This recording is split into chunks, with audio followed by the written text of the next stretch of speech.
Hello everyone and welcome back. This is going to be my budgeting video for, let's dive into it, for my paycheck on the 18th.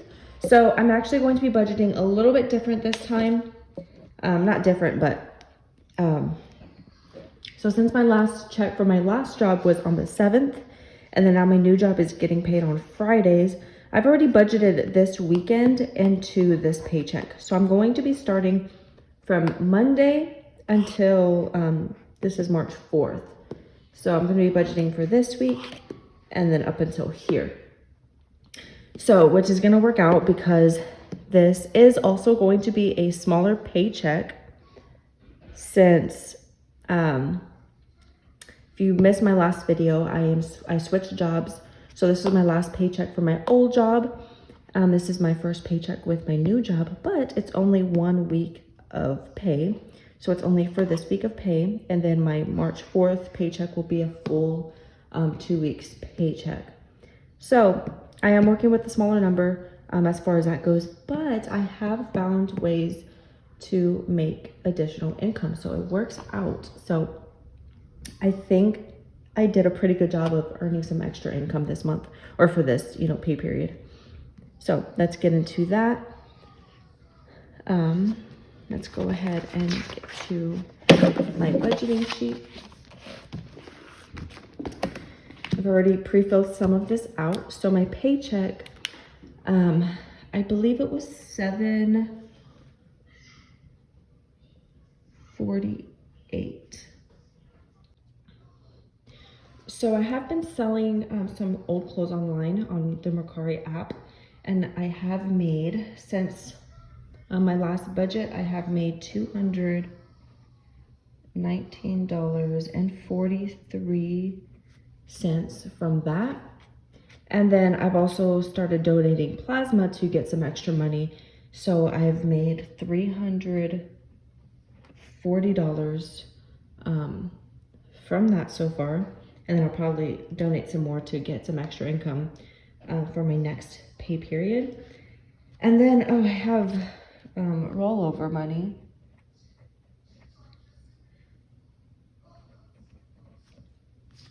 Which was $136.56.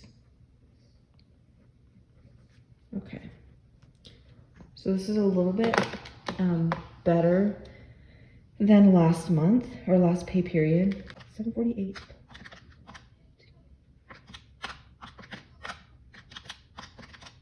So I'm working with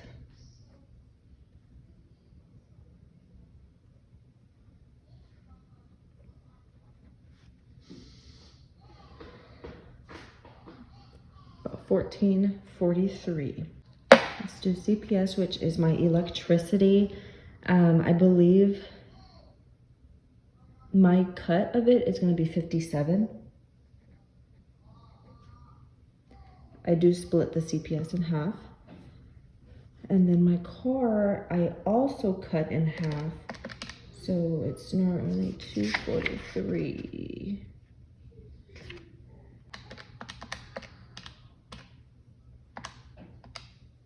$121.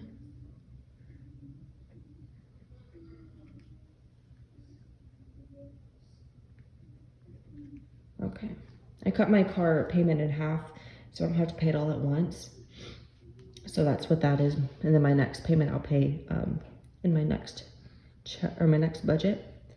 And then car insurance is, I believe it's $103. My phone bill is normally $128. And then my rent is about $620. I also cut the rent in half, so that's my half of it. And then this is a subscription, it's like $5. My credit card, I also pay half of it, so I'm gonna pay $50. And then I'll pay the other half on my next check. And then daycare, I think since, let me see, I'm only gonna have to pay 1 week's worth of daycare in this particular pay period, and that's just because of how my payment was. I've already paid for this week's or this week's daycare with this check. And then, so I'll have to pay for this week's daycare, and then this week will be paid with this next check. So I'm only gonna be paying for this week's daycare, which is $95. So let's add all of that together, 57.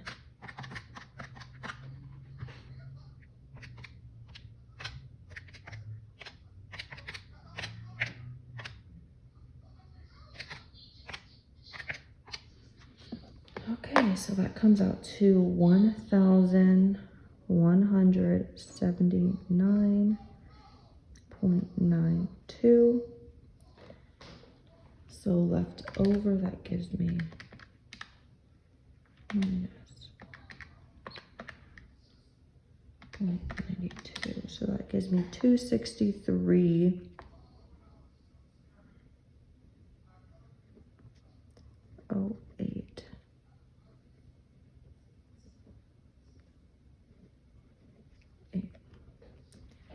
So it's still a little bit tight, even though this, I did get a little bit more this month, or for this paycheck. I keep saying month.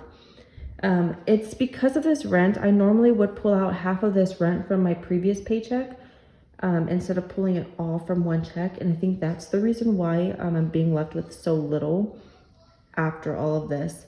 So when it's all said and done, I might pull this daycare from income tax money, or I might even pass on paying half of my credit card or car payment, because these are technically not due until March. I just like to pay half of it about 15 days before it's due. So I might skip on one of those, or like I said, pull this from somewhere else. It's just gonna kind of depend. So, but let's see where we're at as far as budgeting this amount into the rest.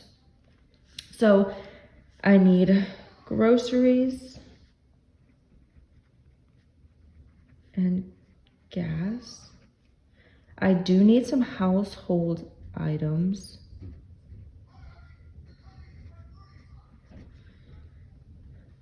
So let's just do this. So same thing with the daycare. I only have to pay for 1 week. I'm only gonna have to pay for this, or I guess this week. I've already bought my groceries for this week from this check. I buy my groceries over the weekend. So like I said, I budgeted this check into up until the 20th.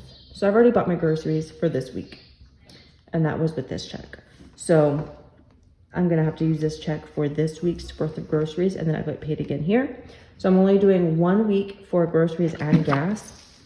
I hope that makes sense. I don't even know if what I'm saying is making any sense, but it makes sense to me.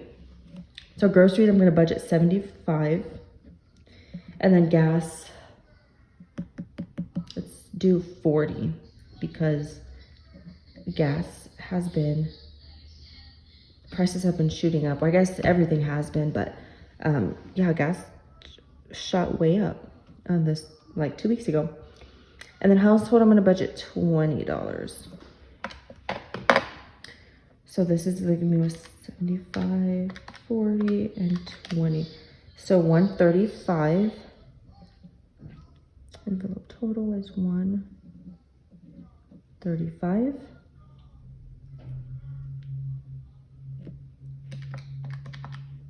And 8 minus 135. So that leaves me with 128.08. So I have some sinking funds that I want to contribute to, especially since I didn't get to in my last check. So the 3 main ones that I'm trying to save for, I'm trying to save for my son's birthday,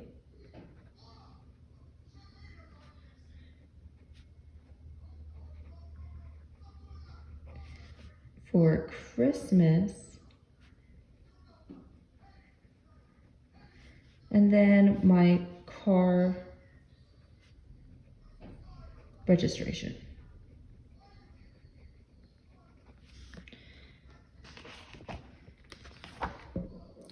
So for my son's birthday, I'm gonna put 50. here, 128.08. So I'm gonna do 50 for my son's birthday. I'm just gonna do 25 since Christmas is further away. And then my car registration, let's do 20.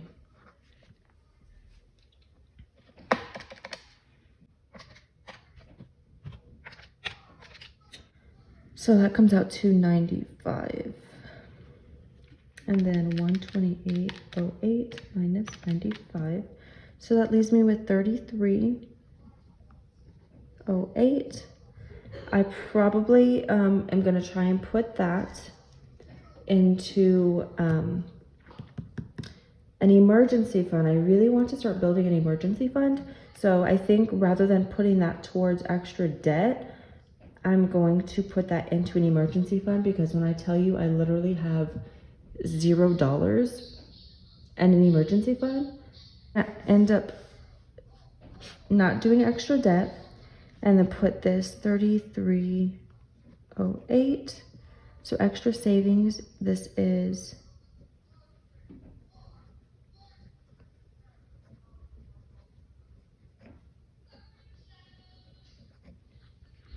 and I'll put that full 33.08 into.